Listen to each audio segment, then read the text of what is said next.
Come on, worship Him. Lift up your hand.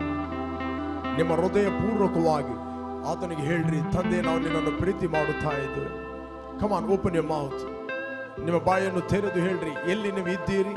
ಒಂದು ವೇಳೆ ನೀವು ಯೂಟ್ಯೂಬಲ್ಲಿ ವಾಚ್ ಮಾಡಬಹುದು, ಎಲ್ಲಿಂದ ನೀವು ನೋಡ್ತಾ ಇದ್ದೀರಿ, ಜಸ್ಟ್ ನೀವಿದ್ದ ಕಡೆಯಿಂದ ಹೇಳ್ರಿ, ತಂದೆ ನಾವು ನಿನ್ನನ್ನು ಪ್ರೀತಿ ಮಾಡುತ್ತಾ ಇದ್ದೇವೆ. Come on, arise. Thank you. Just go ahead, open your mouth. ದೊಡ್ಡವರು ಸಣ್ಣವರು ಚಿಕ್ಕವರು ಎಲ್ಲರೂ open your mouth. Thank you Jesus, thank you Jesus. Lord, I worship you, glorify your name, we magnify your name, O God. Thank you. Shuddha name, Shuddha name, Shuddha name, Shuddha name, Shuddha name, Shuddha name. Idu ಮಹಿಮೆಯ ಸ್ತರವಿದು, ಇದು ಕೃಪೆಯ ಸ್ತರ. ಆತನ ಶಕ್ತಿಯನ್ನು ನಾವು ಅನುಭವಿಸುವೆವು, ಆತನು ಚಲಿಸುವನು ಎಲ್ಲ ಕಡೆ.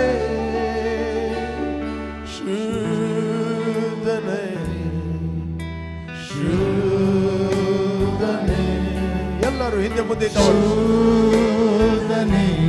Yes, open your mouth. ಶುದ್ಧನೇ ಶುದ್ಧನೇ ಶುದ್ಧನೇ, O God. ಶುದ್ಧನೇ ಶುದ್ಧನೇ ಶುದ್ಧನೇ ಶುದ್ಧನೇ ಶುದ್ಧನೇ ಶುದ್ಧನೇ. Holy, holy, holy, holy, holy, holy, holy,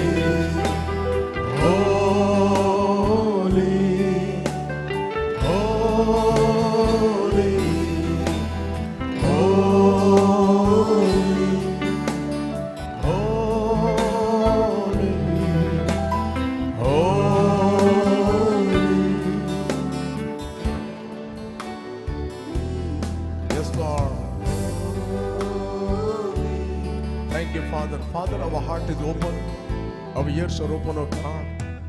ನಮ್ಮ ಹೃದಯಗಳು ಮತ್ತು ಕಿವಿಗಳು ತೆರೆಯಲ್ಪಟ್ಟಿದೆ. ನಾವು ನಿನ್ನಿಂದ ಕೇಳಲು ಬಯಸ್ತೇವೆ, ನಾವು ನಿನ್ನ ಆತ್ಮನಿಂದ ನಡೆಸಲ್ಪಡುತ್ತೇವೆ, ನಾವು ನಿನ್ನಿಂದ ಹೊಂದುತ್ತೇವೆ. Thank you Lord. ಪ್ರತಿಯೊಬ್ಬರು ಸಂತೈಸಲ್ಪಡಲಿ, ಪ್ರತಿಯೊಬ್ಬರು ಅಂತರದಲ್ಲಿ ಕಟ್ಟಲ್ಪಡಲಿ, ಪ್ರತಿಯೊಬ್ಬರ ಪ್ರಶ್ನೆಗಳಿಗೆ ಉತ್ತರವಾಗಿ ನೀನು ಮಾತಾಡುವನಾಗಿದ್ದೆ. V thank you. ಎಲ್ಲ ಮಹಿಮೆಯನ್ನು ನಾವು ನಿನಗೆ ಸಲ್ಲಿಸ್ತಾ ಇದ್ದೀವಿ, ಯೇಸು ನಾಮದಲ್ಲಿ ತಂದೆ. Amen, amen, amen.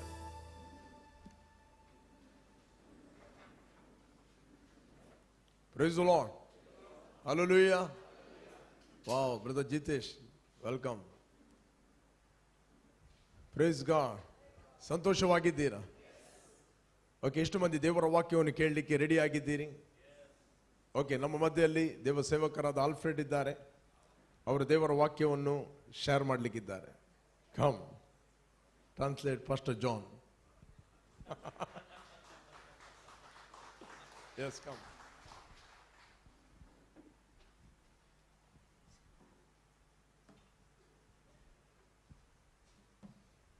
Praise God.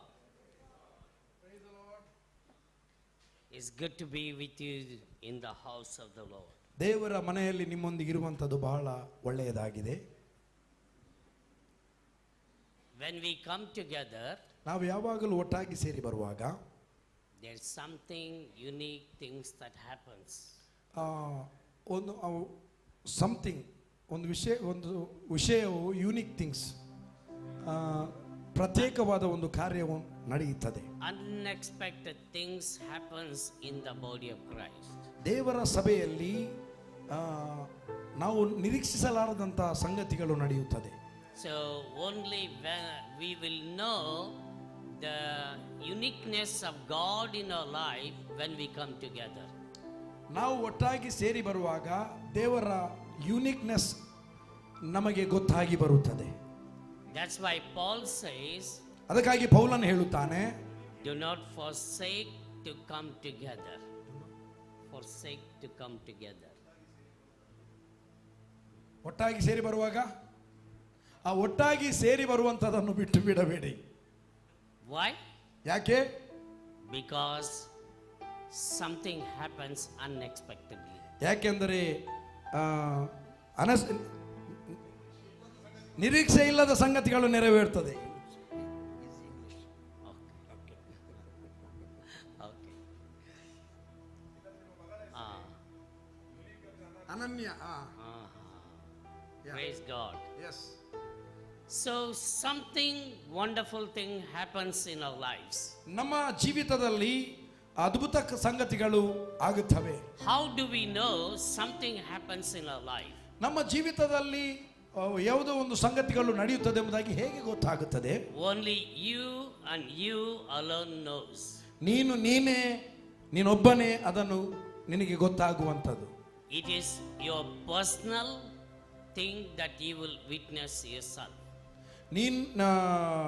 ನೀನು ಸರ್ವ್ ಪರ್ಸನಲ್ ವೀಕ್ನೆಸ್, ನಿನಗಿರುವ ಸಮಸ್ಯೆ, ವೀಕ್ನೆಸ್, ಬಲಹೀನತೆ. No, weakness. Witness. Witness. Pronunciation Anthony ಬನ್ನಿ, ಅವರ ಪ್ರೊನೌನ್ಸಿಯೇಷನ್ ಅರ್ಥ ಆಗ್ತದೆ. So we will have our inner witness. ನಮ್ಮಲ್ಲಿ ನಮ್ಮ ಒಳಗೆ ಆದ ಒಂದು ಸಾಕ್ಷಿ ಉಂಟಾಗ್ತದೆ. That witness itself is a testimony. ಆ ಒಂದು ಸಾಕ್ಷಿಯೇ ನಮ್ಮ ಒಳಗೆ ಆಗುವ ಒಂದು ಸಂಗತಿ, ಅದು ಸಾಕ್ಷಿಯಾಗಿ ನಿಲ್ಲುತ್ತದೆ. That's why Paul knows the secret of coming together. ಆದುದರಿಂದ ಪೌಲನಿಗೆ ತಿಳಿದಿತ್ತು ನಾವು ಒಟ್ಟಾಗಿ ಸೇರು ಬರುವಂಥದ್ದು ಯಾವುದಕ್ಕಾಗಿ ಅನ್ನೋ ರಹಸ್ಯ ಆತನಿಗೆ ತಿಳಿದಿತ್ತು. Why he says that do not forsake to come together. ಅದಕ್ಕೆ ಆತನು ಹೇಳಿದಾನೆ, ನೀವು ಒಟ್ಟಾಗಿ ಸೇರಿ ಬರುವುದನ್ನು ಬಿಟ್ಟು ಬಿಡಬೇಡಿ ಎಂದು. That means ಅದೆಂದ್ರೆ when we caught up in this world, ಯಾವಾಗ ನಾವು ಈ ಲೋಕದಲ್ಲಿ ಸಿಕ್ಕಿ ಬೀಳ್ತೀವಿ, our mind, everything focus on the things. ನಮ್ಮ ಎಲ್ಲ ದೃಷ್ಟಿಗಳು ಈ ಲೋಕದ ಸಂಗತಿ ಮೇಲೆ ನಿಯಂತ್ರಿತವಾಗಿರ್ತದೆ. Whatever the things are around us, ನಮ್ಮ ಸುತ್ತಲೂ ಯಾವ ಯಾವ ಸಂಗತಿಗಳಿದೆಯೋ at times we will be focusing on them. ನಮ್ಮ ಎಲ್ಲ ದೃಷ್ಟಿಯು ಅದರ ಮೇಲೆ ನಿಯಂತ್ರಿತವಾಗಿರ್ತದೆ. And in that focus, it's easy for us to forget. ಆ ಒಂದು ನಮ್ಮ ದೃಷ್ಟಿ ಇಟ್ಟಿರೋದ್ರಲ್ಲಿ ನಾವು ಎಲ್ಲವನ್ನು ಮರೆತು ಬಿಡ್ತೇವೆ. Therefore the Paul say, even the psalmist says, count your blessing one by one. ಅದರಿಂದ ವಾಕ್ಯದಲ್ಲಿ ಹೇಳ್ತದೆ, ನಿಮ್ಮ ಆಶೀರ್ವಾದ, ಪ್ರತಿಯೊಂದು ಆಶೀರ್ವಾದಗಳನ್ನು ಎಣಿಸಿರಿ ಅಂತ. How many of us we count our blessing in our life? ನಾವು ಎಷ್ಟು ಜನ ನಮ್ಮ ಆಶೀರ್ವಾದಗಳನ್ನು ನಾವು ಲೆಕ್ಕ ಹಾಕ್ತೇವೆ? Count our blessing one by one. ಪ್ರತಿಯೊಂದು ಆಶೀರ್ವಾದವನ್ನು ನಾವು ಒಂದೊಂದಾಗಿ ಲೆಕ್ಕ ಹಾಕಬೇಕು. When we come together, ಯಾವಾಗ ನಾವು ಒಂದಾಗಿ ಸೇರಿ ಬರ್ತೇವೆ and worship the Lord together, ದೇವರನ್ನು ನಾವು ಆರಾಧಿಸ್ತೇವೆ ಒಂದಾಗಿ. during the time of our worship, ಆ ಒಂದು ಆರಾಧನೆಯ ಸಮಯದಲ್ಲಿ when we begin to concentrate, ನಾವು ಆ ಒಂದು ಆರಾಧನೆಯಲ್ಲಿ ನಾವು ನಮ್ಮ ದೃಷ್ಟಿಯನ್ನು ಅಲ್ಲಿಟ್ಟಾಗ, keep our focus on the Lord, ನಮ್ಮ ನಿಯಂತ್ರಿತತೆಯನ್ನು ದೇವರ ಮೇಲೆ ಇಟ್ಟಾಗ, allow the presence of the Holy Spirit to take away the things which we are surrounded with. ದೇವರ ಆತ್ಮನ ಒಂದು ಪ್ರಸನ್ನತೆ ನಮ್ಮ ಸುತ್ತಲೂ ಆವರಿಸಿಕೊಂಡಿರುವ ಸಂಗತಿಗಳನ್ನು ಅದು ತೆಗೆದಾಗ್ತದೆ. That is the time we will experience personally. ಆ ಒಂದು ಸಮಯದಲ್ಲಿ ನಾವು ವೈಯಕ್ತಿಕವಾಗಿ ಆ ಅನುಭವವನ್ನು ನಾವು ಮಾಡ್ತೇವೆ. The experience that we experience in our life, ಆ ಒಂದು ಅನುಭವವು ನಮ್ಮ ವೈಯಕ್ತಿಕ ಜೀವನದಲ್ಲಿ ಅನುಭವಿಸಿದಾಗ nobody need to tell you, you need to experience. ಬೇರೆಯವರು ಬಂದು ನಿಮಗೆ ಹೇಳೋ ಅವಶ್ಯಕತೆ ಇಲ್ಲ ನಿಮಗೆ ಏನು ಅನುಭವ ಆಗಿದೆ ಅಂತ. Because you experiences yourself. ಯಾಕೆಂದ್ರೆ ನೀವಾಗಿಯೇ ನೀವು ಆ ಅನುಭವವನ್ನು ಹೊಂದಿಕೊಂಡಿರ್ತೀರಿ. I think a week ago I told you I call this place as my home. ನಾನು ಒಂದು ವಾರದ ಹಿಂದೆ ನಾನು ನಿಮಗೆಲ್ಲ ಹೇಳಿದ್ದೆ, ಈ ಒಂದು ಸ್ಥಳವನ್ನು ನನ್ನ ಮನೆಯಾಗಿ ನಾನು ತಿಳಿದಿದ್ದೇನೆ ಎಂದು. When we have that sense of belonging, ಯಾವಾಗ ನಮಗೆ ಆ ಒಂದು ಸಂಬಂಧವನ್ನು ನಾವು ಇಟ್ಕೊಂಡಿರ್ತೀವೋ, that belongingness will make us to feel comfortable ourselves. ಆ ಒಂದು ಸಂಬಂಧವು ನಮ್ಮನ್ನು ಒಳ್ಳೆ ರೀತಿಯಲ್ಲಿ ಇರುವಂತೆ ನಮಗೆ ಮಾಡುತ್ತದೆ ಅದು. I understood last week, some of you didn't understand when I said I can be me. ಹೋದ ವಾರ ನಾನು ಹೇಳಿದ ಒಂದು ವಾಕ್ಯವನ್ನು ನಿಮಗೆ ಸರಿಯಾಗಿ ಅರ್ಥವಾಗಲಿಲ್ಲ ಅಂತ ನಾನು ಎನಿಸ್ಕೊಂಡಿದ್ದೇನೆ. ನಾನು ನಾನಾಗಿಯೇ ಇರ್ತೇನೆ ಅಂತ ನಾನು ಏನು ಹೇಳಿದ್ದೆ ಅದು ನಿಮಗೆ ಅರ್ಥ ಆಗಲಿಲ್ಲ ಅಂತ ನಾನು ತಿಳ್ಕೊಂಡಿದ್ದೇನೆ. When you feel belonging, the belongingness of the one of the thing you experience is you feel home. ನಾವು ಇಲ್ಲಿಗೆ ಸಂಬಂಧಪಟ್ಟವರು ಎಂದು ಆ ಒಂದು ಬಿಲಾಂಗಿಂಗ್ನೆಸ್ ಯಾವಾಗ ಉಂಟಾಗ್ತದೆ ಅಂದ್ರೆ ನೀವು ಆ ಸ್ಥಳದಲ್ಲಿ ನೀವು ಇದ್ದಾಗ.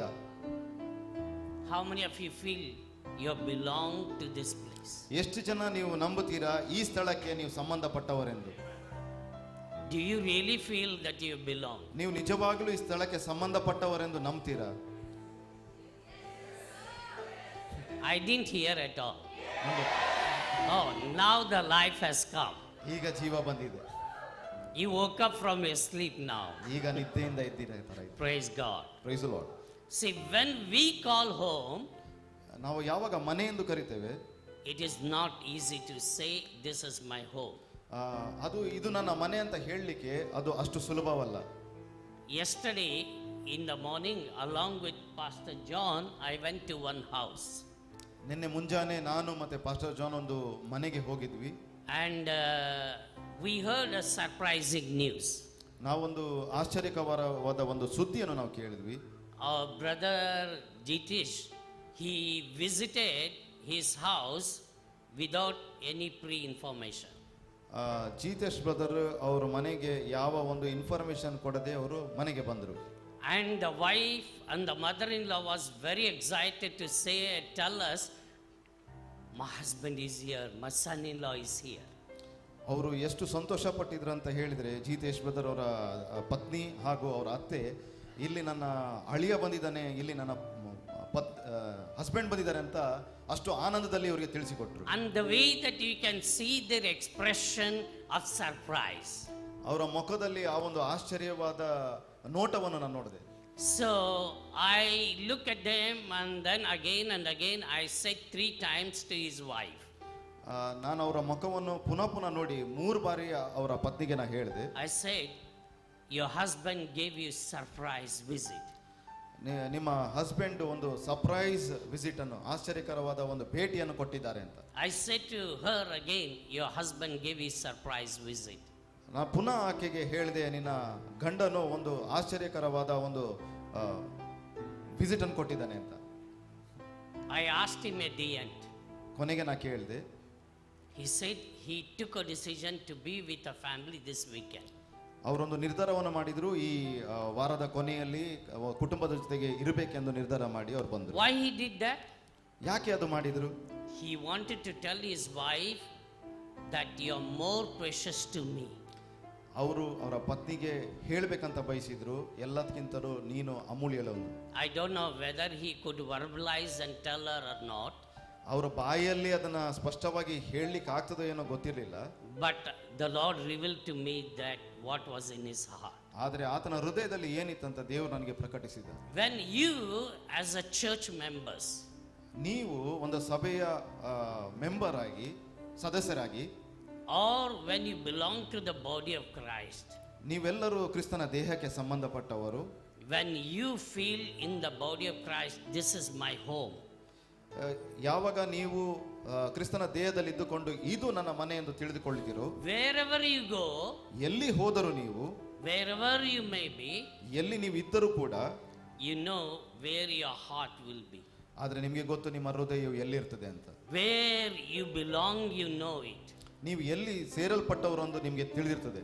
You feel that this is precious place for me, this is my place. ಇದು ಒಂದು ಅಮೂಲ್ಯವಾದ ನನ್ನ ಸ್ಥಳ ಎಂದು ನೀವು ತಿಳಿದುಕೊಂಡು ನೀವು ಗುರುತಿಸ್ಕೊಳ್ತೀರಿ.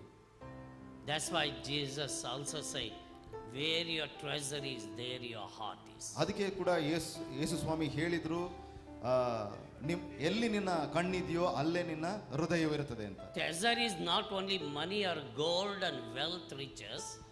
ಟ್ರೆಷರ್ ಅಂದ್ರೆ ಖಾಲಿ ಹಣ, ದುಡ್ಡು, ಹಣ ಮತ್ತೆ ಬೇರೆ ಸಂಗತಿಗಳಲ್ಲ. Where God is moving, where God is present, that is the place. ಎಲ್ಲಿ ದೇವರು ಚಲಿಸ್ತಾ ಇದ್ದಾನೋ ಅದೇ ಒಂದು ಸ್ಥಳವಾಗಿದೆ. So when you belong to a family, ಒಂದು ಕುಟುಂಬಕ್ಕೆ ನೀವು ಸೇರಲ್ಪಟ್ಟವರಾದರೆ, you don't need to tell I'm coming, but you can come anytime. ನಾನು ಬರ್ತಾ ಇದ್ದೀನಿ ಅಂತ ಹೇಳೋದು ಬೇಕಾಗಿಲ್ಲ. ನೀವು ಒಂದು ಕುಟುಂಬಕ್ಕೆ ಸೇರಲ್ಪಟ್ಟವರಾದ್ರೆ ಆ ಕುಟುಂಬಕ್ಕೆ ಹೇಳೋದು ಬೇಕಾಗಿಲ್ಲ, ನಾನು ಬರ್ತಾ ಇದ್ದೀನಿ ಅಂತ. ನೀವು ಯಾವಾಗ ಬೇಕಾದ್ರೂ ಬರ್ಬೋದು. That's how our dear brother did it to his wife yesterday. ಅದೇ ರೀತಿ ಜೀತೇಶ್ ಬ್ರದರ್ ಕೂಡ ಅವ್ರ ಮನೆಗೆ ಬರ್ಬೇಕಾದ್ರೆ ಅದೇ ರೀತಿ ಮಾಡಿದ್ರು. When he arrived without information at the door of his house, his wife must have been ಅವರು ಒಂದು ಸುದ್ದಿನೂ ಕೊಡದೆ ಅವರ ಮನೆಗೆ ಬಂದಾಗ, ಅದು ಬಾಗಿಲನ್ನು ತೆರೆದಾಗ ಅವರ ಪತ್ನಿಯ ಒಂದು ಎಕ್ಸ್ಪ್ರೆಷನ್ ಆ ರೀತಿ ಇರ್ಬೋದಂತ ಪಾಸ್ಟರ್ ತೋರಿಸಿದರು. That's how in the lives of the people of God. ಅದೇ ರೀತಿ ದೇವರ ಮಕ್ಕಳ ಜೀವಿತದಲ್ಲಿ ಕೂಡ When you have not expected anything, that is the time God will visit in your house. ಯಾವಾಗ ನೀವು ಒಂದು ನಿರೀಕ್ಷೆಯಿಲ್ಲದೆ ಇರ್ತೀರೋ ಆಗಲೇ ದೇವರು ನಿಮ್ಮನ್ನು ಬಂದು ಸಂಧಿಸುತ್ತಾನೆ. Turn this morning your Bible to book of First Kings. ನಿಮ್ಮ ವೇದ ಬೈಬಲ್ ಅನ್ನು ಈ ವಾಕ್ಯಕ್ಕೆ ತಿರುಗಿಸಿರಿ. Chapter 17 verse 6. First Kings chapter 17 verse 6. ಮೊದಲನೇ Arasu 4 to 6. 4 to 6. There we see God says to Elijah, I have commanded the crows to feed you. ದೇವರು ಈ ರೀತಿಯಾಗಿ ಎಲಿಯನ್ಗೆ ಹೇಳಿರ್ತಾರೆ, ನಾನು ಯೆಹೋವನು ಎಲಿಯನಿಗೆ, ನೀನು ಈ ಸ್ಥಳವನ್ನು ಬಿಟ್ಟು ಪೂರ್ವ ದಿಕ್ಕಿಗೆ ಹೋಗಿ ಯೋರ್ದಾನ್ ಹೊಳೆಯ ಆಚೆಯಲ್ಲಿರುವ ಕೆರೀತ್ ಹಳ್ಳದಲ್ಲಿ ಅಡಗಿಕೋ, ಆ ಹಳ್ಳದ ನೀರು ನಿನಗೆ ಪಾನವಾಗಿರುವುದು. So verse 4 again.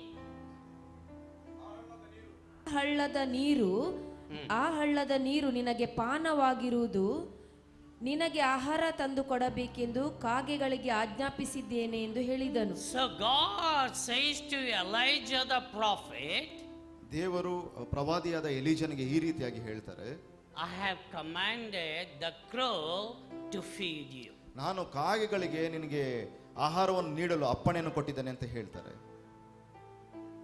What happens if God tells you, I have commanded the crow to feed you? ನಿಮಗೆ ಅದೇ ರೀತಿ ದೇವರು ಹೇಳಿದರೆ ಹೆಂಗಾಗ್ತದೆ? ನಾನು ಕಾಗೆಗಳಿಗೆ ನಿಮಗೆ ಊಟವನ್ನು ಕೊಡಲು ಅಪ್ಪಣೆ ಮಾಡಿದ್ದೇನೆ. I'll be very happy if the Lord says to me, angel will come and minister to you. ನಾನು ಸಂತೋಷವಾಗಿರ್ತೇನೆ, ನನಗೆ ದೇವದೂತರು ಬಂದು ನನಗೆ ಮಿನಿಸ್ಟರ್ ಮಾಡ್ತಾರೆ ಅಂತ ಹೇಳಿದ್ರೆ, ನಾನು ತುಂಬಾ ಸೇವೆ ಮಾಡ್ತಾರೆ ಅಂದ್ರೆ ನಾನು ತುಂಬಾ ಸಂತೋಷ ಪಡ್ತೇನೆ.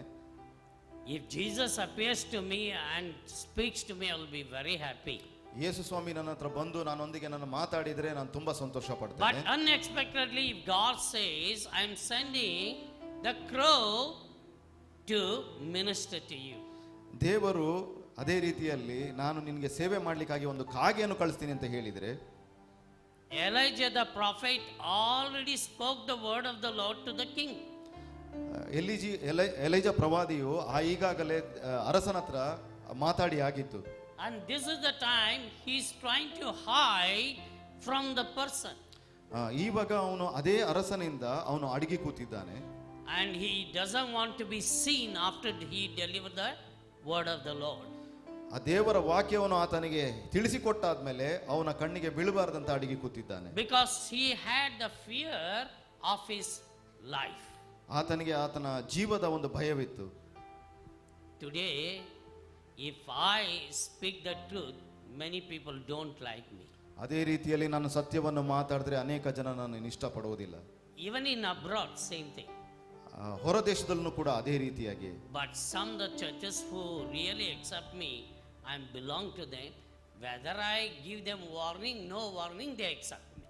ಆದರೆ ಕೆಲವು ಸಭೆಗಳು ನಾನು ಅವರಿಗೆ ಎಚ್ಚರಿಕೆಯ ಮಾತುಗಳನ್ನು ಕೊಟ್ಲಿ ಅಥವಾ ಎಚ್ಚರಿಕೆ ಇಲ್ಲದ ಮಾತು ಕೊಟ್ಟರು ಕೂಡ ಅವರು ನನ್ನನ್ನು ಸ್ವೀಕರಿಸಿದ್ದಾರೆ. Because they know God will speak. ಏಕೆಂದ್ರೆ ಅವರಿಗೆ ಗೊತ್ತು ದೇವರು ನನ್ನ ಮುಖಾಂತರ ಮಾತಾಡ್ತಾರೆ ಅಂತ. Here we see that God is telling Elijah, ಇಲ್ಲಿ ವಾಕ್ಯದಲ್ಲಿ ನೋಡ್ತೀವಿ ದೇವರು ಎಲಿಯನ್ಗೆ ಈ ರೀತಿ ಹೇಳ್ತಾನೆ, a prophet who had the boldness in his life.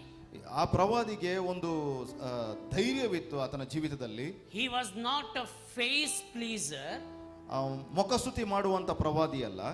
He used to speak word of the Lord. ಆತನು ದೇವರ ವಾಕ್ಯವನ್ನೇ ಮಾತಾಡ್ತಿದ್ದಂತ ಪ್ರವಾದಿ. God is telling him, now you are running away for your life. ದೇವರು ಹೇಳಿದ್ರು, ಈಗ ನಿನ್ನ ಜೀವಕ್ಕಾಗಿ ಓಡಿ ಹೋಗ್ತಿದೀಯಾ. But in this situation, ಆದರೆ ಈ ಪರಿಸ್ಥಿತಿಯಲ್ಲಿ there is a water for you from the brook. ಅಲ್ಲಿ ಒಂದು ನೀರಿನ ಒಂದು ಕಾರಂಜಿ ಇದೆ. So he cannot survive his life only with the water. ಆದರೆ ಆತನ ಜೀವಿತವನ್ನು ನೀರಿನಿಂದಲೇ ಅವನು ತೃಪ್ತಿಪಡಿಸಲಿಕ್ಕೆ ಆಗಲಿಲ್ಲ. God knew that he need a food to survive his life. ದೇವರು ಕೂಡ ಗೊತ್ತಿತ್ತು ಅವನಿಗೆ ಆಹಾರ ಬೇಕಿತ್ತು ಅವನು ಬದುಕಲಿಕ್ಕಾಗಿ ಎಂದು. Even in our life as a believers, ನಾವು ವಿಶ್ವಾಸಿಗಳ ಜೀವಿತದಲ್ಲಿ ಕೂಡ we need to know that one of the thing, God can use anything in our life, any circumstances to take care of us. ದೇವರು ನಮ್ಮ ಜೀವಿತದಲ್ಲಿ ಯಾವುದೇ ಒಂದು ವಸ್ತುವನ್ನು ಯಾವುದೋ ಒಂದು ಪರಿಸ್ಥಿತಿಯನ್ನು ನಮ್ಮನ್ನು ನೋಡಿಕೊಳ್ಳಿಕ್ಕೆ ಆತನು ಉಪಯೋಗ ಮಾಡಬಹುದು. So when God spoke to me about this to share with you, ದೇವರು ಈ ಒಂದು ಸಂಗತಿಯನ್ನು ನಿಮ್ಮೊಂದಿಗೆ ಹಂಚಿಕೊಳ್ಳಲು ತಿಳಿಸಿದ್ದಾರೆ. I know this is a mystery which cannot be shared with you in few minutes. ಈ ಒಂದು ರಹಸ್ಯವನ್ನು ಕೆಲವೇ ನಿಮಿಷದಲ್ಲಿ ಅದನ್ನು ನಿಮಗೆ ತಿಳಿಸಿಕೊಡ್ಲಿಕ್ಕೆ ಸಾಧ್ಯವಿಲ್ಲ ಅಂತ ನನಗೆ ತಿಳಿದಿತ್ತು. It has its depthness. ಇದರಲ್ಲಿ ಆಳವಾದ ಸಂಗತಿಗಳು ಅಡಕವಾಗಿದೆ. But I will share with you briefly. Maybe I will give you just a taste. ನಾನಾದರೆ ನಿಮಗೆ ಈ ಸಮಯದಲ್ಲಿ ಎಲ್ಲವನ್ನು ಪ್ರತಿಯೊಂದು ಹಂಚೋದಿಲ್ಲ, ಇಷ್ಟೇ ಹಂಚ್ತೀನಿ. ಆದರೆ ನಿಮಗೆ ಇದೊಂದು ರುಚಿಯನ್ನು ನೋಡ್ಲಿಕ್ಕಾಗಿ ಇದನ್ನು ನಾನು ನಿಮಗೆ ಕೊಟ್ಟಿದ್ದೇನೆ. So here we see God is telling Elijah, I have commanded Ravine to provide food. ಎಲಿಯ ಪ್ರವಾದಿಗೆ ದೇವರು ಹೇಳಿದ್ರು, ಈ ಕಾಗೆಗಳಿಗೆ ನಿನಗೆ ಆಹಾರವನ್ನು ಕೊಡ್ಲಿಕ್ಕಾಗಿ ಅಪ್ಪಣೆಯನ್ನು ಕೊಟ್ಟಿದ್ದಾನೆ. Elijah is a prophet. ಎಲಿಯನು ಪ್ರವಾದಿಯಾಗಿದ್ದಾನೆ. He is a different level of the man of God. ಅವನು ದೇವ ಸೇವಕರಲ್ಲಿ ಪ್ರತ್ಯೇಕವಾದ ಒಂದು ಹಂತದಲ್ಲಿ ಆತನಿದ್ದಾನೆ. If you look into his position, ಅವನ ಒಂದು ಸ್ಥಾನವನ್ನು ಗುರುತಿಸಿದಾದ್ರೆ spiritually in his life, ಎಷ್ಟು ಆತ್ಮಿಕವಾಗಿ ಆತನಿದ್ದಾನೆ. he is in a different level of authority in himself.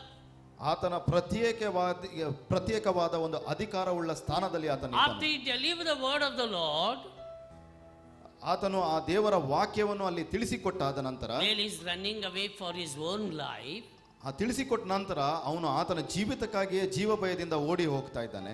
first thing God says, I have commanded the crow to feed you. ದೇವರ ಆ ಸಮಯದಲ್ಲಿ ಹೇಳ್ತಾರೆ, ನಾನು ಕಾಗೆಗಳಿಗೆ ಅಪ್ಪಣೆಯನ್ನು ಕೊಟ್ಟಿದ್ದೇನೆ, ನಿನಗೆ ಆಹಾರವನ್ನು ತಂದು ಕೊಡಲು. If you read book of Leviticus, ಯಾಜಕಕಾಂಡ ಪುಸ್ತಕವನ್ನು ನೀವು ಓದಿದರೆ, in that we will come to know this is one of the unclean bird which cannot be eaten. ಆ ಯಾಜಕಕಾಂಡ ಪುಸ್ತಕದನ್ನು ಓದೋದಾದ್ರೆ ಈ ಕಾಗೆ ಎಂಬುದು ಅದು ಒಂದು ಅಶುದ್ಧವಾದ ಪಕ್ಷಿ ಎಂದು ನಾವು ತಿಳಿದುಕೊಳ್ಳಬಹುದು. It cannot be eaten. ಅದು ಆಹಾರವಾಗಿ ಸೇವಿಸಲಿಕ್ಕೆ ಅದು ಶುದ್ಧವಲ್ಲ. But God is using for Elijah, which is unclean bird, to feed him. ಅದೇ ರೀತಿಯಾಗಿ ದೇವರು ಈ ಸಮಯದಲ್ಲಿ ಅದೇ ಒಂದು ಅಶುದ್ಧವಾದ ಪಕ್ಷಿಯನ್ನು ಎಲಿಯ ಪ್ರವಾದಿಗೆ ಆಹಾರವನ್ನು ತಂದು ಕೊಡಲು ಉಪಯೋಗ ಮಾಡ್ತಿದ್ದಾರೆ. I was in America some years ago. ಕೆಲವು ವರ್ಷಗಳ ಹಿಂದೆ ನಾನು America ರಾಷ್ಟ್ರದಲ್ಲಿದ್ದೆ. I was asked to come and minister for 7 days in a revival meeting. 7 ದಿನದ ಒಂದು ರಿವೈವಲ್ ಕೂಟದಲ್ಲಿ ನನ್ನನ್ನು ಪ್ರೀಚ್ ಮಾಡ್ಲಿಕ್ಕಾಗಿ ಕರೆದಿದ್ರು. It was organized by African American Church. ಅದೊಂದು ಆಫ್ರಿಕಾ ಅಮೆರಿಕನ್ ಚರ್ಚ್ ಒಂದು ಕೂಟವನ್ನು ಏರ್ಪಡಿಸಿತ್ತು. And during the time of meetings, ಈ ಒಂದು ಸೇವೆಯ ಸಮಯದಲ್ಲಿ all the men of God who are called bishops, And even pastors and leaders were in my meeting.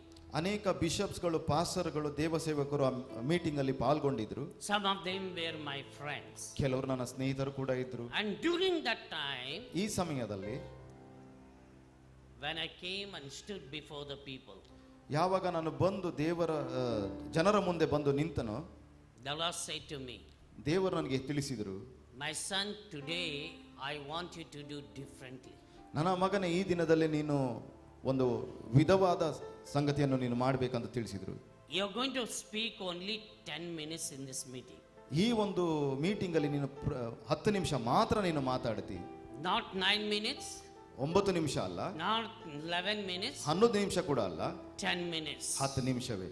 10 minutes, my anointing will be upon you. 10 ನಿಮಿಷ ನನ್ನ ಅಭಿಷೇಕವು ನಿನ್ನ ಮೇಲೆ ಇರುತ್ತದೆ. I said yes. ನಾನು ಆಯ್ತು ಅಂತ ಹೇಳಿದೆ. But what shall I do about the rest of the time? ಮಿಕ್ಕಿದ ಸಮಯವನ್ನು ನಾನು ಏನು ಮಾಡಬೇಕು ಅಂತ ಕೇಳಿದೆ. And the Lord said to me, ದೇವರು ನನಗೆ ಈ ರೀತಿ ಹೇಳಿದ್ರು, there is one lady in the midst of you. ಈ ಒಂದು ಕೂಟದಲ್ಲಿ ಒಂದು ಹೆಂಗಸಿದ್ದಾಳೆ. She's been waiting months together ಆಕೆ ಅನೇಕ ತಿಂಗಳಿಂದ ನಿನಗೆ ಕಾಯ್ತಿದ್ದಾಳೆ. to share in her church message.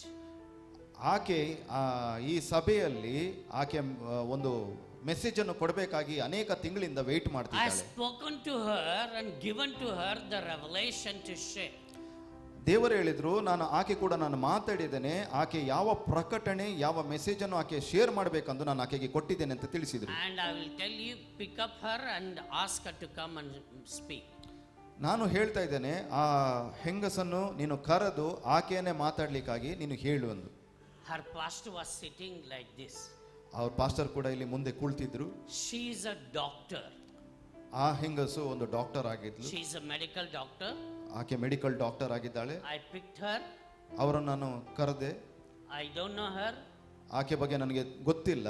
I told her, you are going to preach, God has anointed you. ನಾನು ಆಕೆಗೆ ಹೇಳಿದೆ, ದೇವರು ನಿನ್ನನ್ನು ಅಭಿಷೇಕಿಸಿದ್ದಾರೆ, ನೀನು ಇವತ್ತು ಪ್ರೀಚ್ ಮಾಡಬೇಕಾಗಿ. All the pastors started looking at me. ಎಲ್ಲ ಪಾಸ್ಟರ್ಸ್ಗಳು ನನ್ನನ್ನು ನೋಡ್ಲಿಕ್ಕೆ ಸ್ಟಾರ್ಟ್ ಮಾಡಿದ್ರು. The pastor who arranged a meeting, he came and began to speak to me in my ear. ಆ ಮೀಟಿಂಗ್ ಅನ್ನು ಕರೆದಿದ್ದ ಪಾಸ್ಟರ್ ಅವರು ಬಂದು ಇವರ ಕಿವಿಯಲ್ಲಿ ಹೇಳಲಿಕ್ಕೆ ಸ್ಟಾರ್ಟ್ ಮಾಡಿದ್ರು. Prophet, people are waiting to hear from you. ಪ್ರವಾದಿಯೇ, ನಿಮ್ಮ ಬಾಯಿಂದ ಕೇಳಲು ಜನರು ವೇಟ್ ಮಾಡ್ತಿದ್ದಾರೆ ಅಂತ. I said, I am not important to God. ಅವರು ಹೇಳಿದ್ರು, ದೇವರಿಗೆ ನಾನು ಇಂಪಾರ್ಟೆಂಟ್ ಅಲ್ಲ, ನಾನು ಪ್ರಾಮುಖ್ಯನಲ್ಲ. He is important himself to people. ದೇವರೇ ಆತನು ಎಲ್ಲರಿಗೂ ಕೂಡ ಪ್ರಾಮುಖ್ಯನಾಗಿದ್ದಾನೆ. And I told that lady, you have a message. Before you came, God told you, you preach. ನಾನು ಆ ಹೆಂಗಸಿಗೆ ಹೇಳಿದೆ, ದೇವರು ನಿನ್ಗೆ ಈಗಾಗಲೇ ನಿನಗೆ ಮೆಸೇಜ್ ಅನ್ನು ಕೊಟ್ಟಿದ್ದಾರೆ, ಆ ಮೆಸೇಜ್ ಅನ್ನು ಬಂದು ಇಲ್ಲಿ ಪ್ರೀಚ್ ಮಾಡು ಅಂತ ಹೇಳಿ. I told her 5 minutes you are going to preach. ನಾನು ಆಕೆಗೆ ಹೇಳಿದೆ, 5 ನಿಮಿಷ ನೀನು ಇಲ್ಲಿಂದ ಪ್ರೀಚ್ ಮಾಡ್ತೀಯ ಅಂತ. When she preached, ಯಾವಾಗ ಆಕೆ ಮಾತಾಡ್ಲಿಕ್ಕೆ ಪ್ರಾರಂಭ ಮಾಡಿದ್ಲು, her own pastor who is in the ministry more than 30 years, he started weeping and weeping by kneeling down. ಆ ಒಂದು ಅವರ ಪಾಸ್ಟರ್ ಆ ಮೆಸೇಜ್ ಅನ್ನು ಕೇಳಿದ ಕೂಡಲೇ 30 ವರ್ಷ ಸೇವೆ ಮಾಡುತ್ತಿದ್ದ ಆ ಪಾಸ್ಟರ್ ಅಲ್ಲೇ ಮೊಣಕಾಲೂರಿ ಅವರು ಕೂಗ್ಲಿಕ್ಕೆ ಸ್ಟಾರ್ಟ್ ಮಾಡಿದ್ರು, ಅಳ್ಲಿಕ್ಕೆ ಸ್ಟಾರ್ಟ್ ಮಾಡಿದ್ರು. After the meeting, he told me, ಆ ಮೀಟಿಂಗ್ ಮುಗಿದ ನಂತರ ಅವರು ನನಗೆ ಹೇಳಿದ್ರು, I never acknowledge this person. ನಾ ಯಾವತ್ತೂ ಕೂಡ ಈ ವ್ಯಕ್ತಿಯನ್ನು, ಈಕೆಯನ್ನು ನಾನು ಅಕ್ನಾಲೇಜ್ ಮಾಡಿರಲಿಲ್ಲ ಅಂತೇಳಿ. He confessed in front of everybody. ಎಲ್ಲರ ಮುಂದೆ ಅದನ್ನು I, as a man of God, I repent. ಅವರು ಹೇಳಿದ್ರು, ನಾನು ದೇವರ ಮನುಷ್ಯನಾಗಿ ನಾನು ಪಶ್ಚಾತ್ತಾಪ ಪಡ್ತೇನೆ ಎಂದು. And once she finished, ಆಕೆ ಮುಗಿಸಿದ ಕೂಡಲೇ the whole crowd was shaken in 5 minutes. ಆ ಇಡೀ ಒಂದು ಜನಕೂಟವು ಅದು ಅಳ್ಳಾಡಿಬಿಟ್ಟಿತ್ತು. Then immediately the Lord told me, look the left side. ದೇವರು ಅದೇ ರೀತಿಯಲ್ಲಿ ಎಡಭಾಗದಲ್ಲಿ ನೋಡು ಅಂತ ನನಗೆ ಹೇಳಿದ್ರು. I picked up a pastor who came and sat down.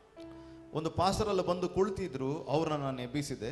Somebody told him, Prophet Alfred is speaking there. ಯಾರೋ ಅವ್ರಿಗೆ ಹೇಳಿದ್ರು, ಪ್ರಾಫೆಟ್ ಆಲ್ಫ್ರೆಡ್ ಇಲ್ಲಿ ಬಂದು ಮಾತಾಡ್ತಾರೆ ಮೀಟಿಂಗ್ ಅಲ್ಲಿ ಅಂತ. So as soon as he came and sat down, ಅವನು ಆ ಪಾಸ್ಟರ್ ಬಂದು ಕೂತ ಕೂಡಲೇ I told him, God has told you to preach 3 minutes today. ದೇವರು ನಿನಗೆ ಹೇಳಿದರೆ 3 ನಿಮಿಷ ಇಲ್ಲಿ ಪ್ರೀಚ್ ಮಾಡಬೇಕಾಗಿ ಹೇಳಿದ್ದಾರೆ ಅಂತ. He started weeping. ಅವರು ಕೂಡ ಅಳ್ಲಿಕ್ಕೆ ಸ್ಟಾರ್ಟ್ ಮಾಡಿದರು. The Lord told him before he came, you're going to preach, prophet is going to call you. ಅವರಿಗೆ ದೇವರು ಈಗಾಗಲೇ ತಿಳಿಸಿದ್ರು, ಆ ಪ್ರವಾದಿ ನಿನ್ನನ್ನು ಕರೀತಾರೆ, ನೀನು ಆ ಕೂಟದಲ್ಲಿ ಪ್ರೀಚ್ ಮಾಡ್ತೀಯ ಇವತ್ತೆಂದು ತಿಳಿಸಿದ್ರು. He never believed. ಆತನು ನಂಬಲೇ ಇಲ್ಲ ಅದನ್ನ. But when I called him, ಆದರೆ ಕರೆದ ಕೂಡಲೇ he was in tears. ಆತನು ಅಳ್ಲಿಕ್ಕೆ ಸ್ಟಾರ್ಟ್ ಮಾಡಿದ. Until today, this man of God acknowledges in all his meetings. ಆ ಒಂದು ದೇವ ಸೇವಕರು ಈಗಲೂ ಕೂಡ ಅವರ ಪ್ರತಿಯೊಂದು ಕೂಟದಲ್ಲಿ ಈ ಒಂದು ವಿಷಯವನ್ನು ಅವರು ತಿಳಿಸ್ತಾರೆ. If he is in my meeting in America, in the city, ಯಾವಾಗಾದರೂ ಆ ಒಂದು ಪಾಸ್ಟರ್ ನಂದು ಯಾವ್ದಾರ ಮೀಟಿಂಗ್ ಅಲ್ಲಿ ಅಮೆರಿಕನಲ್ಲಿ ಇದ್ದರೆ he tells everybody, ಎಲ್ಲರಿಗೂ ಕೂಡ ಅವರು ಇದನ್ನೊಂದು ಸಾಕ್ಷಿಯೊಂದು ಹೇಳ್ತಾರೆ. today what I am today because God used this prophet in my life. ನಾನು ಇವತ್ತು ಏನಾಗಿದ್ದೀನೋ ಅದು ದೇವರು ಈ ಪ್ರವಾದಿಯನ್ನು ಉಪಯೋಗ ಮಾಡಿ ಅದು ಮಾಡಿದ್ದು ಅಂತ ಸಾಕ್ಷಿಯಾಗಿ ಹೇಳ್ತಾನೆ. When you look at the Elijah, ಎಲಿಯನನ್ನು ನೀವು ನೋಡೋದಾದರೆ he was one of the prophet. ಆತನು ಕೂಡ ಒಂದು ಪ್ರವಾದಿಯಾಗಿದ್ದ. He never believed and dreamed in his life God will use ravens to feed him. ಅವನು ಎಂದಿಗೂ ಕೂಡ ಎನ್ಸಿರ್ಲಿಲ್ಲ, ಎಂದಿಗೂ ಕೂಡ ತಿಳಿದುಕೊಂಡಿರಲಿಲ್ಲ ದೇವರು ಕಾಗೆಗೆ ಅವನನ್ನ ನೋಡ್ಕೊಳ್ಳಿಕ್ಕೆ ಅಪ್ಪಣೆ ಕೊಡ್ತಾರೆಂದು. You know, your pastor given me permission to speak until 9:15, but the Lord told me you are going to go little more. That's why I'm taking that freedom from the Lord, sharing with you. Pastor 9:15 ಸಮಯ ಕೊಟ್ಟಿದ್ರು, ಆದರೆ ದೇವರು ಒಂದು ಸ್ವಲ್ಪ ಮುಂದೆ ಹೋಗುವಂತ ಹೇಳಿದ್ದಾರೆ, ಅದಕ್ಕೆ ಅವ್ರು ಹೇಳ್ತಿದ್ದಾರೆ. Before he told, the Lord told me in my ear. So, God used raven to feed him. ದೇವರು ಕಾಗೆಯನ್ನು ಯೂಸ್ ಮಾಡಿದ್ರು ಆತನ ಎಲಿಜನಿಗೆ ಆಹಾರ ಕೊಡಲು. Raven ಕಾಗೆಗಳು unaccepted a bird. ಕಾಗೆಗಳು ಕಾಗೆಗಳು ಯಾರು ಕೂಡ ಸ್ವೀಕರಿಸದಂತ ಒಂದು ಪಕ್ಷಿ ಅದು. You always look down among all the birds, the ravens. ಎಲ್ಲಾ ಪಕ್ಷಿಗಳಲ್ಲಿ ಕಾಗೆಯನ್ನು ಒಂದು ಕೀಳಾಗಿ ನೋಡ್ತಾರೆ. Even today,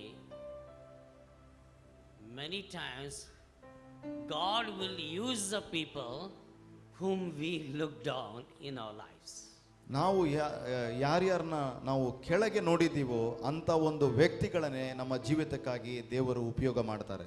The raven which was not accepted, not even honored, God used that raven to feed the Elijah the prophet.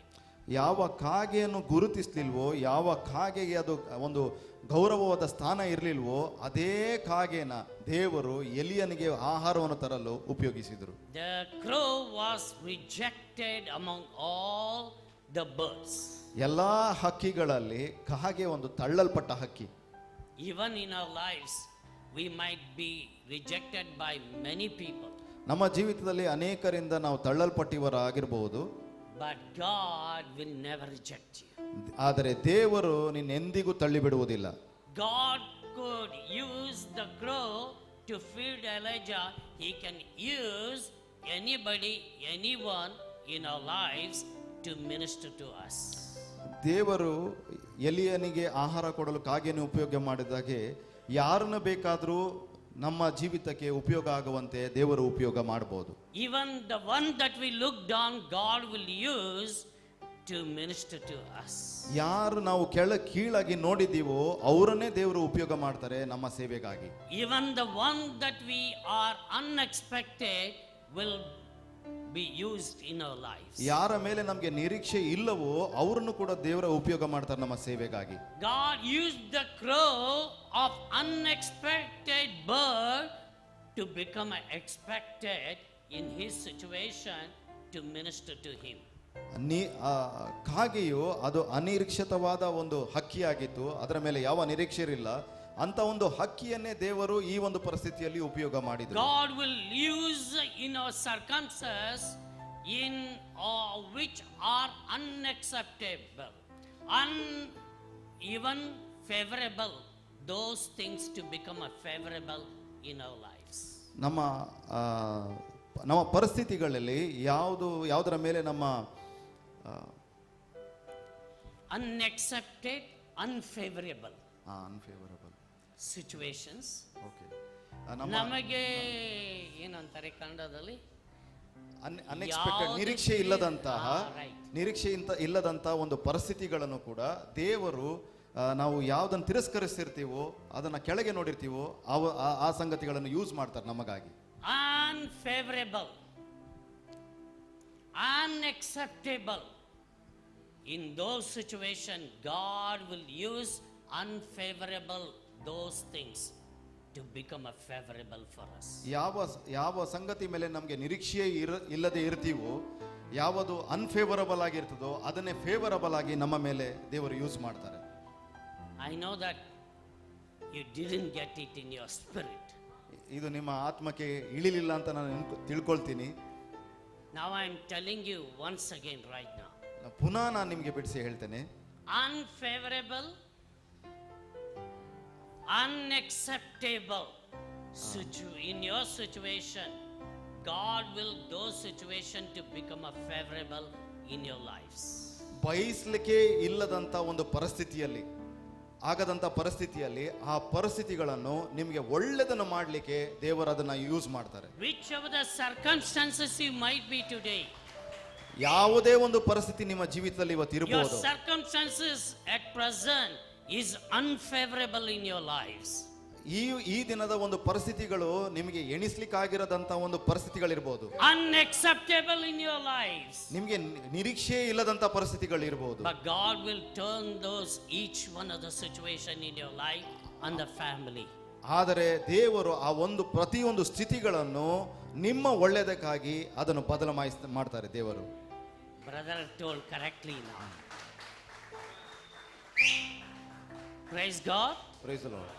God could make the situation in the life of Elijah the prophet favorable for him. ದೇವರು ಆ ಒಂದು ಪರಿಸ್ಥಿತಿಯಲ್ಲಿ, ಎಲಿಜಿಯ ಪ್ರವಾದಿಯ ಒಂದು ಜೀವಿತದ ಪರಿಸ್ಥಿತಿಯಲ್ಲಿ ಆತನಿಗೆ ಒಳ್ಳೆಯದಾಗುವಂತೆ ಎಲ್ಲವನ್ನು ಬದಲು ಮಾಡಿದರು.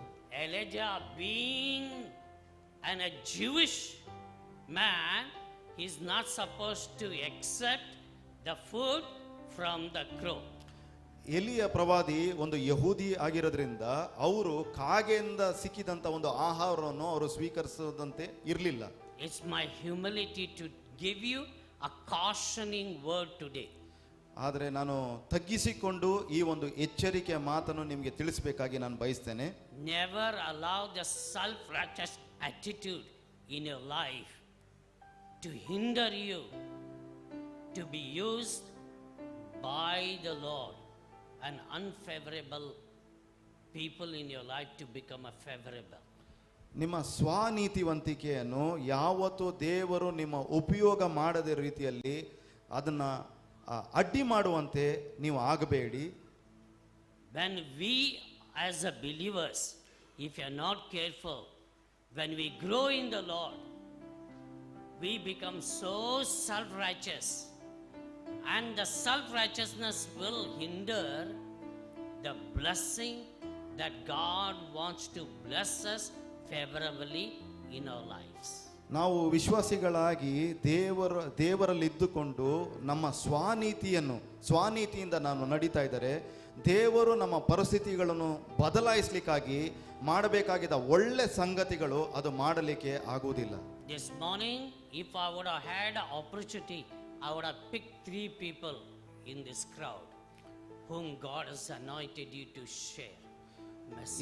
ಈ ದಿನದಲ್ಲಿ ನನಗೆ ಸಮಯವಿದ್ದರೆ ಈ ಒಂದು ಸಭೆಯಲ್ಲಿ ನಾನು 3 ಜನನ ನಾನು ಸೆಲೆಕ್ಟ್ ತೋರಿಸ್ಲಿಕ್ಕಿದ್ದೆ, ದೇವರು ಯಾರನ್ನ ಇಲ್ಲಿ ಆದುಕೊಂಡಿದ್ದಾರೆ ಅಂತ. I know in my heart who are you. ಆದರೆ ನನಗೆ ನನ್ನ ಹೃದಯದಲ್ಲಿ ಗೊತ್ತಿದೆ ಯಾರು ಈ 3 ಜನ ಅಂತ. But because of the time, ಆದರೆ ಸಮಯದ ಅಭಾವದಿಂದ I cannot pick you at this moment. ಈಗ ನಾನು ಅದನ್ನ ಮಾಡ್ಲಿಕ್ಕೆ ಆಗೋದಿಲ್ಲ.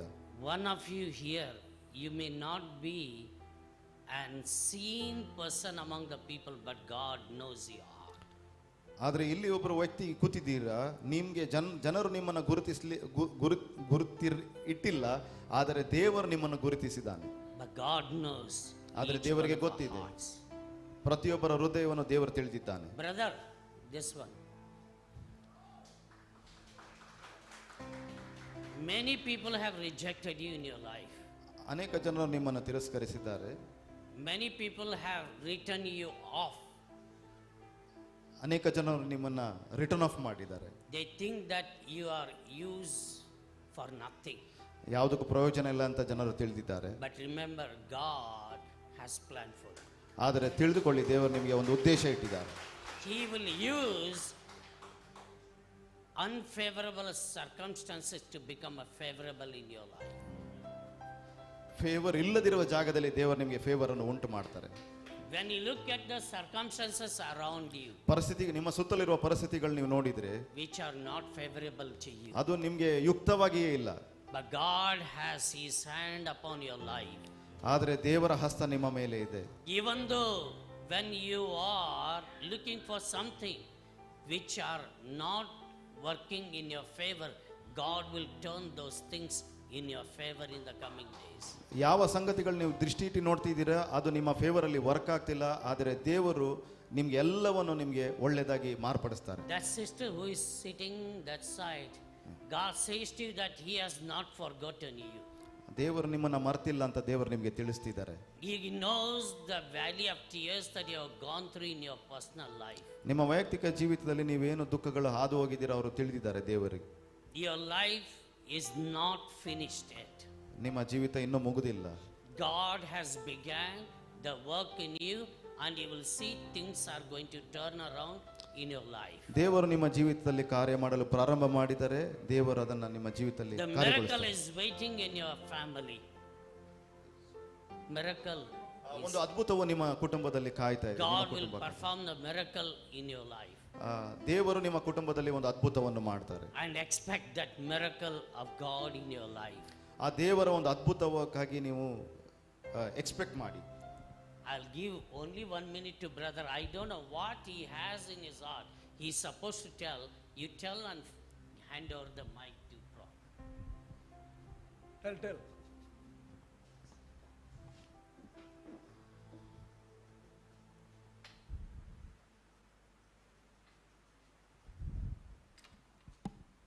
Praise God, hallelujah. ಹೇಳ್ರಿ, ನಿರೀಕ್ಷೆ ಇಲ್ಲದ ಸಂಗತಿಗಳನ್ನು, ನೀವು ಬಯಸದಿರುವ ವ್ಯಕ್ತಿಗಳನ್ನು ದೇವರು ನಿಮಗೋಸ್ಕರ ಉಪಯೋಗಿಸ್ತಾನೆ. ಹಲ್ಲೆಲೂಯಾ. ಎಲ್ಲಿ ಎಕ್ಸ್ಪೆಕ್ಟ್ ಮಾಡ್ಬೋದಿತ್ತು? ಪಾರಿವಾಳವನ್ನು, ರೈಟ್? ಪಾರಿವಾಳ ಶುದ್ಧ ಪಕ್ಷಿ, ಆದರೆ ಕಾಗೆ ಅದು ಅಶುದ್ಧ. ಅದರಿಂದ ಬರುವ ಬ್ರೆಡ್ ಬೇಡ. ಆದರೆ ದೇವರು ಹೇಳಿದ, ನಿನಗೋಸ್ಕರ ನಾನು ಕಾಗೆಯನ್ನು ಉಪಯೋಗಿಸ್ತೇನೆ. ದೇವರು ನಿಮಗೋಸ್ಕರ ಯಾರನ್ನು ಉಪಯೋಗಿಸಬಹುದು? But open your heart. ನಿಮ್ಮ ಹೃದಯವು ತೆರೆಯಲ್ಪಟ್ಟಿರಲಿ. Don't limit yourself. ನಿಮ್ಮನ್ನು ಯಾವತ್ತೂ ಲಿಮಿಟ್ ಮಾಡಬೇಡ್ರಿ. ನೀವು ಯಾರನ್ನು ರಿಜೆಕ್ಟ್ ಮಾಡಿದ್ದೀರೋ, ನೀವು ಯಾರನ್ನು ತಿರಸ್ಕರಿಸಿದಿರೋ, ಅವರ ಔಟ್ವರ್ಡ್, ಅವರ ಪಾಸ್ಟ್ ಅನ್ನು ನೋಡಿ ಅಂಥ ವ್ಯಕ್ತಿಗಳನ್ನೇ ನಿಮಗೋಸ್ಕರ ದೇವರು ಯೂಸ್ ಮಾಡುತ್ತಾನೆ. ಹಲ್ಲೆಲೂಯಾ. ನೀವು ಯಾರನ್ನು ಜಡ್ಜ್ ಮಾಡಿದ್ದೀರೋ ಅಂಥ ವ್ಯಕ್ತಿಗಳನ್ನೇ ದೇವರು ನಿಮಗೋಸ್ಕರ ಯೂಸ್ ಮಾಡುತ್ತಾನೆ. ಹಲ್ಲೆಲೂಯಾ.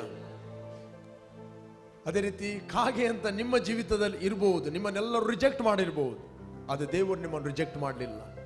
ದೇವರು ನಿಮ್ಮನ್ನು ಅಕ್ಸೆಪ್ಟ್ ಮಾಡಿದ್ದಾನೆ. ದೇವರು ನಿಮ್ಮ ಹೃದಯವನ್ನು ನೋಡುತ್ತಾನೆ, ನಿಮ್ಮ ಹೊರಗಿನ ಸ್ಥಿತಿಯನ್ನು ನೋಡುವುದಿಲ್ಲ. ದೇವರು ಹೇಳಿದ, ರೈಟ್, ಸಾಮ್ಯುಯೇಲನಿಗೆ, ನಾನು ಮನುಷ್ಯರಾಗಿ ಹೊರಗೆ ನೋಡುವನಲ್ಲ, ನಾನು ಒಳಗೆ ನೋಡುವನಾಗಿದ್ದಾನೆ.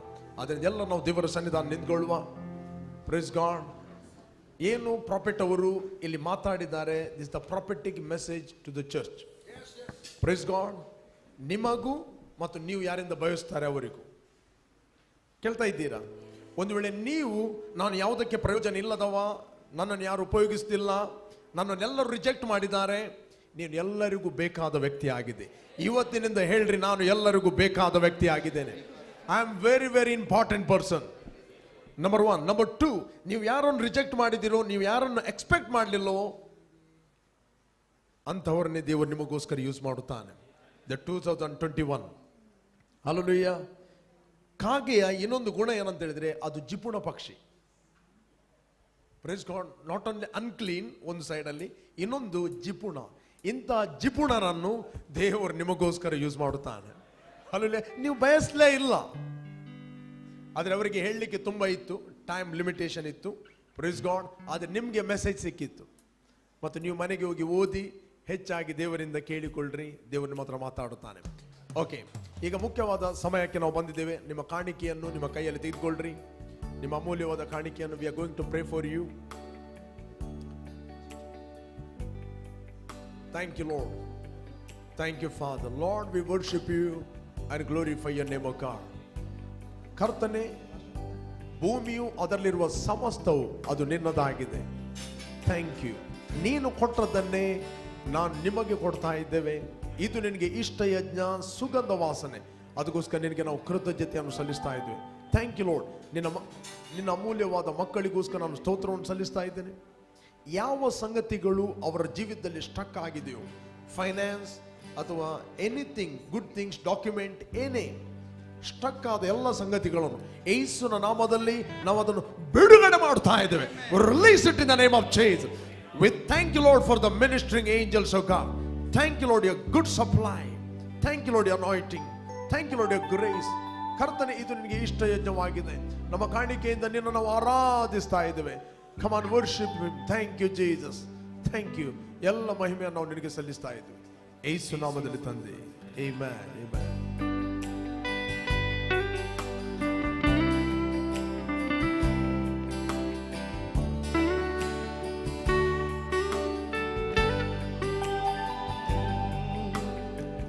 हे यीशुआ, तूने मुझसे जान से ज्यादा प्यार किया. हे यीशुआ, तूने मुझसे जान से ज्यादा प्यार किया. मैंने तुझको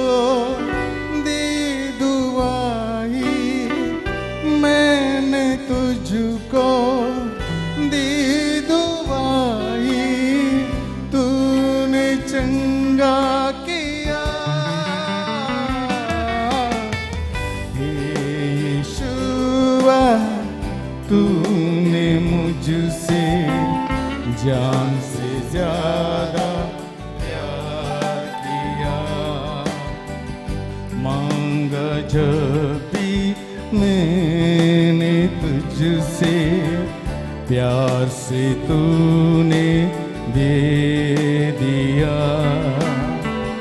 मैंने जब निहारा तुझको, हंस के मुस्कुरा दिया.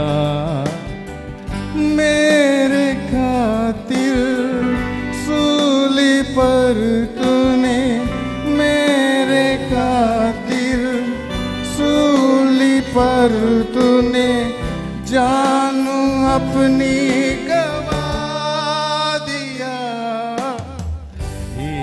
यीशुआ, तूने मुझसे जान से ज्यादा प्यार किया.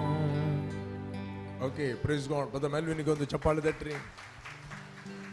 S, good.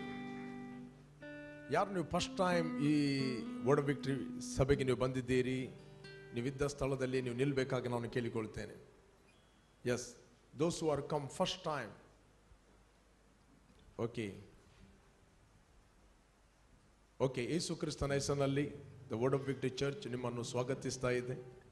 ಒಂದು ವೇಳೆ ನೀವು ಯಾವುದೇ ಒಂದು ಸಭೆಗೆ ಹೋಗದಿದ್ದರೆ, ಆತ್ಮಿಕ ಸಭೆಗೆ, ಈ ಸಭೆ ನಿಮ್ಮನ್ನು ಯಾವಾಗಲೂ ವೆಲ್ಕಮ್ ಮಾಡ್ತಾ ಇದೆ. ಎಲ್ಲರೂ ಅವರಿಗೊಂದು ಜೋರಾಗಿ ಚಪ್ಪಾಳೆ ತಟ್ಟುವ. ನಮ್ಮ ಸಭೆ ನಿಮಗೋಸ್ಕರ ಪ್ರಾರ್ಥಿಸ್ತದೆ. We love you, Jesus loves you.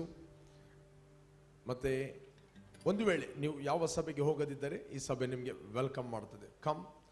ಒಂದು ವೇಳೆ ನಿಮ್ಮ ಏನಾದರೂ ಪ್ರೇಯರ್ ರಿಕ್ವೆಸ್ಟ್ ಇರುವುದಾದರೆ ಆ ಒಂದು ಕಾರ್ಡ್ ಕೊಡಲ್ಪಡ್ತದೆ, ಅದನ್ನು ಬರೆದು ನೀವು ಅಲ್ಲಿ ಲೀಡರ್ಸ್ಗಳಿಗೆ ಹಿಂದ್ಕೊಡಿ, ಕೂತ್ಕೊಳ್ಳಿ. ಓಕೆ, ಯಾರದ್ದು ಬರ್ತ್ಡೇ ವೆಡ್ಡಿಂಗ್ ಆನಿವರ್ಸರಿ ಇದೆ ನಿಮ್ಮದು? ನೀವಿದ್ದ ಸ್ಥಳದಲ್ಲಿ ನಿಲ್ಬೇಕಾ ಕೇಳಿಕೊಳ್ತೇನೆ. ಅದು ಆನ್ಲೈನಲ್ಲಿ ಯಾರದ್ದು ಬರ್ತ್ಡೇ ವೆಡ್ಡಿಂಗ್ ಆನಿವರ್ಸರಿ ಇದೆ, ನಾವು ನಿಮಗೋಸ್ಕರ ಪ್ರಾರ್ಥನೆ ಮಾಡಲಿಕ್ಕಿದ್ದೇವೆ. ಎಸ್, ಬ್ರದರದ್ದು ಬರ್ತ್ಡೇಯಾ? Okay. Oh brother Janardhan, good anniversary. Okay, ನಿಮಗೋಸ್ಕರ ಪ್ರಾರ್ಥನೆ ಮಾಡಲಿಕ್ಕೆ ಪಾಸ್ಟರ್ ಜೋಸೆಫ್ ಇದ್ದಾರೆ. ಕಮ್.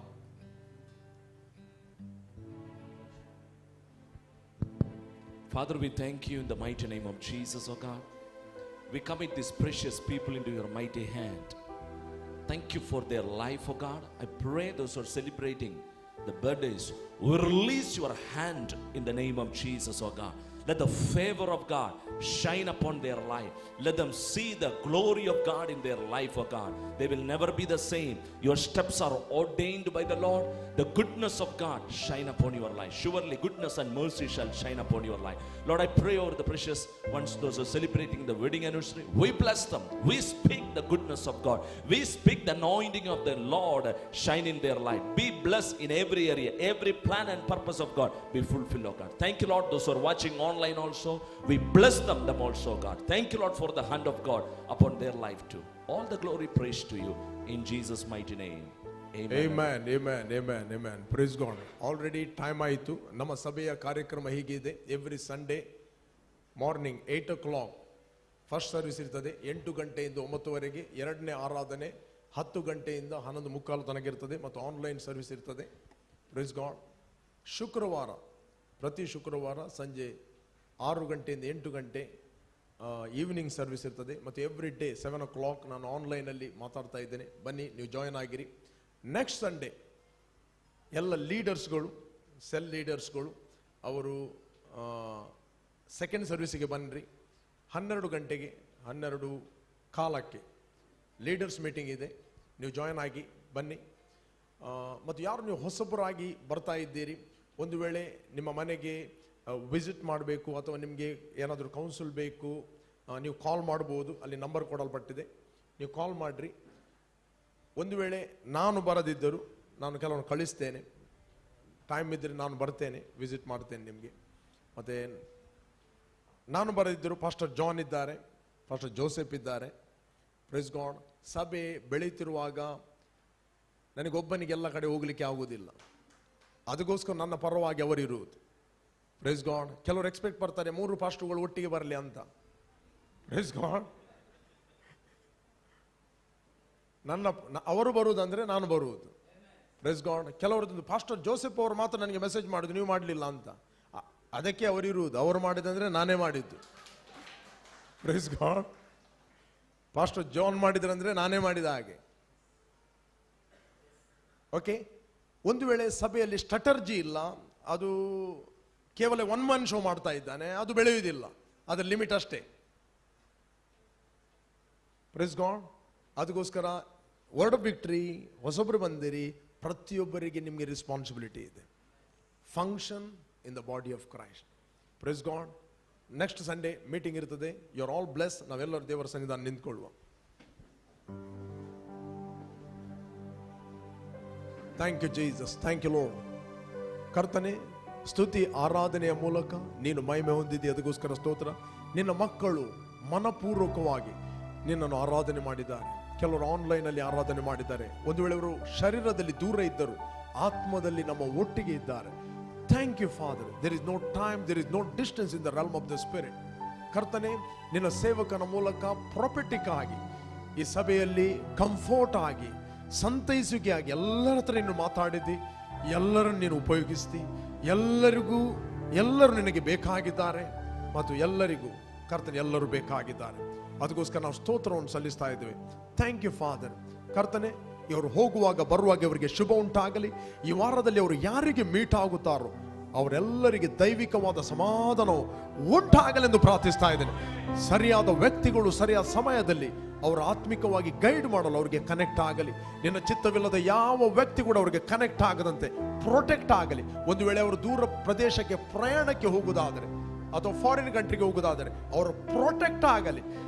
ನಿನ್ನ ಅಭಿಷೇಕ ಹಸ್ತವು ಅವರ ಮೇಲೆ ಕಂಟಿನ್ಯೂ ಆಗಿರಲಿ ಎಂದು ನಾವು ಪ್ರಾರ್ಥಿಸ್ತಾ ಇದ್ದೇವೆ. Thank you Lord. ನಿನ್ನ ದೇವದೂತರು ಅವರ ಮುಂದೆ ಹೋಗಿ ಅವರ ಮಾರ್ಗಗಳನ್ನು ಸರಾಗ ಮಾಡುತ್ತಾರೆ. ಅದಕ್ಕೋಸ್ಕರ ಸ್ತೋತ್ರ. Thank you Father. ತಂದೆ, ಎಲ್ಲ ಮಹಿಮೆಯನ್ನು ನಾವು ನಿನಗೆ ಸಲ್ಲಿಸ್ತಾ ಇದ್ದೇವೆ ಯೇಸು ನಾಮದಲ್ಲಿ ತಂದೆ. Amen, amen. ನಮ್ಮ ಕರ್ತನಾದ ಯೇಸು ಕ್ರಿಸ್ತನ ಕೃಪೆ, ತಂದೆಯ ದೇವರ ಪ್ರೀತಿ, ಪರಿಶುದ್ಧಾತ್ಮನ ಅನ್ಯೋನ್ಯತೆ, ಸಹವಾಸ ಇಂದು ಯಾವಾಗ ನಮ್ಮೆಲ್ಲರ ಸಂಗಡ ಕ್ರಿಸ್ತನ ಪ್ರತ್ಯಕ್ಷತೆವರೆಗೆ ಏಕ ರೀತಿಯಾಗಿರಲಿ. Amen, amen. Praise God. You are bless. ಚೇರ್ಗಳು ಇದ್ದ ಕಡೆ